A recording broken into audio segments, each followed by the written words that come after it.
Talk to me about some other mistakes you've made. God, so many mistakes. I think the main ones being in the diet culture industry, all of that. Like I said, it still weighs so kind of heavy on me, and that's why now I kind of put myself out there so much and try and give the correct information out as much as I possibly can. Yeah, that's cool. Other mistakes, I think staying with my ex for as long as I did. I think there's a lot of people that resonate with that. Yeah, and do you know what? I mean, there's so many things, like everything we went through on like Geordie Shore and things, we made fuckloads of mistakes, like, and just giving people the chance to walk all over you. And that was a huge mistake in like for my own mental health.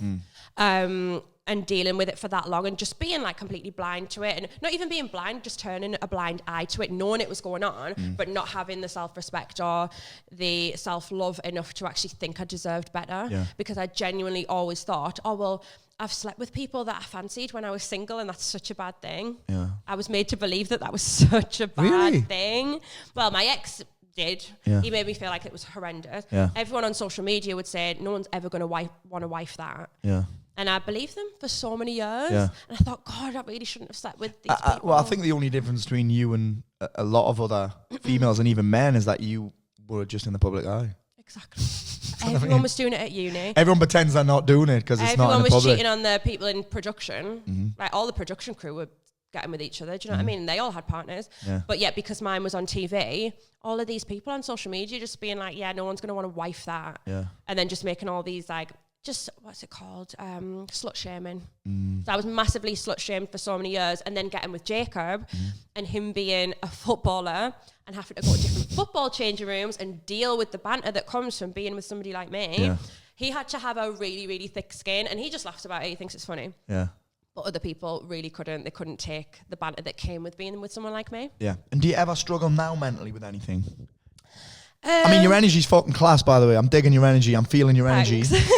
Do you ever not? You must have. Everyone does, right? Yeah, I mean, I definitely think anxiety has always been a huge thing for me. Public anxiety especially, because, you know, when you walk into a room and you think, oh God, everyone's staring, but they actually are. That's usually the case for if we walk anywhere. But not so much anymore, doing what I love to do. And I think I've really found that passion in helping other people.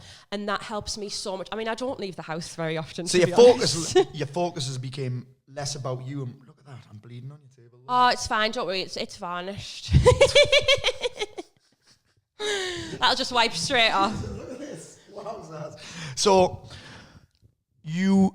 would you say that helping other people has taken a little bit of the attention off you being so much about you? Massively. And I think I always say to people, when you find that passion, and it usually does include helping people, it gives you that purpose. And before that, I think doing what we do, being in the public eye and just relying on kind of social media posts and club appearances and things like that, it's very surface level. There's nothing really to it. You're not helping anyone, turning up at a club, getting pictures with people. Like, what even is that?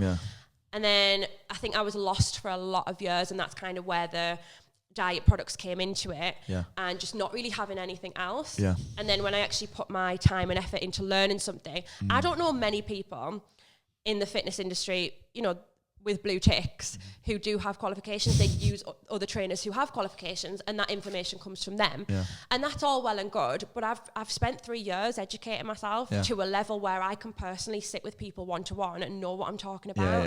And that, to me, like, I should be really proud of that and talk about it more, because not a lot of people have went to that level of effort and do genuinely really care about giving people the education that they deserve. Yeah, I love it. And it's interesting that you mention anxiety, because I obviously get a lot of people ask me about anxiety. I'm like, I found that I get less anxious when I've got something to stick me teeth into, like something to really get me teeth into, because then it's almost like, people think this is mad when I say it, I almost forget about the anxiety. Do you know what I mean? Because you're only anxious when you're worried about shit, but when you're doing and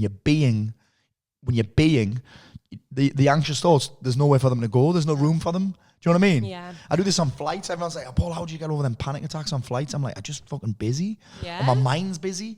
I don't always have to be doing something, but my mind's busy. And I'm like, if my mind's on something, There's no space. And for you, it's nutrition. Yeah. Learn about nutrition, learn the exercise stuff. There's no space for anxious thoughts to come in. No. And I think I suffered a lot with like imposter syndrome in the beginning when I was working with my PT Tyler, and it was brilliant. Everything was going well. We were absolutely smashing it, but I had such bad imposter syndrome. And I was like, I'm a business owner. I'm a fitness instructor and I'm a nutrition coach, but I don't feel like one. And then now that I'm doing this and we've done it from the ground up, I've never felt more comfortable and confident within a role. I know exactly what I'm doing. You feel like your identity shifted a little bit? 100%. This is what it feels like. I can feel that coming off you. Like you've shifted from, what would you say, reality TV star? Influencer?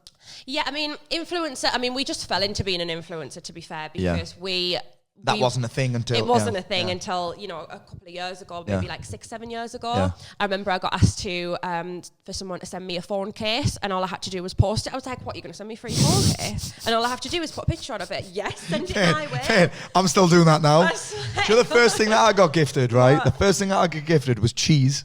Stop. From Eat Lean cheese. What kind of cheese? Eat Lean. You must have seen that lean cheese. It's like low-fat cheese. Right. And then the same day, I got sent some underpants. By a company called I was Cheesy Underpants. Smuggling Duds, the company were called. They're from Sunderland. Lovely. Where they have, check this out, they're called Smuggling Duds because they have a little pocket in where you can keep like condoms, gear, whatever you, so you smuggle whatever you want in there. Amazing, there you go. Love that. And I still, if you want to send me free shit, by the way, I'm more than, what's the weirdest thing you've been sent? Oh my God, what is the weirdest thing I've been sent? Oh, I'll have to think about that one. I think we got sent them Segways for free before. You know the Paul Blart Mall Cop ones. Have you seen that movie, Paul Blart Mall Cop? That's what it reminds of. It's this really bad movie, and the guy goes basically around like a mall, a shopping mall, like the Metro Centre. Imagine that on one of those Segways. I did enjoy the Segway, but I think you can get very easily injured from the Segway. You got to say, that is a strange one. There's so many things, like we've been sent like random food parcels, and you're like, have you put anything in this? Yeah. Like, I'm a bit wary I've been sent, so those were weird. I've also been sent a full-size, human-size Hulk Hogan cutout, cardboard cutout. Do you know why that is? Up until last year, so I was 42. On Tuesday, I was 42, actually. So up until my 41st birthday, I told everybody that my birthday was on the same day as Hulk Hogan. Wait, I think mine is. Is it? Is it 7th of the 7th? Is that August? No. It might be. No, that's not August. That's July, isn't it? Yeah. That's July. So we, and then I found out his birthday's in August. Oh. Last year. So since I was about fucking 8 years old, I told people that my birthday. So what happened was I found that out and I told a few people. Next thing I know, 41st birthday, I've got 20 Hulk Hogan birthday cards and a full-size Hulk Hogan cutout. And this is the worst part. I was like, I wonder who celebrity is on my birthday. The most famous person was Gwyneth Paltrow. Oh. It's a bit shit, in it though, really. Well, I like Gwyneth Paltrow. I mean, she's cool in that, but going from Hulk Hogan to Gwyneth Paltrow. Have you still got the cutout? Have we still got the cutout, Mark? It got chucked out. No. Do you know what I loved about the cutout? At the office, we used to put it near the window and people used to wave thinking it was me. Because you could just see the silhouette of someone. People would be like that. People used to think I was his daughter before because of the name thing, like Hogan, Hagan, shit. Yeah. Well, I get Raoul Moat comments, remember him? Yeah. I get comments like that all the time. I'm like, mate. Not ideal. People comment on ads and that. I'm like, mate, it's clearly not the same. Do you know what I mean? You've just demonstrated your level intelligent. Oh, it's not Raoul. It looks like Raoul Moat. I'm like, but it doesn't, does it? Blind. The letters are fucking different, mate.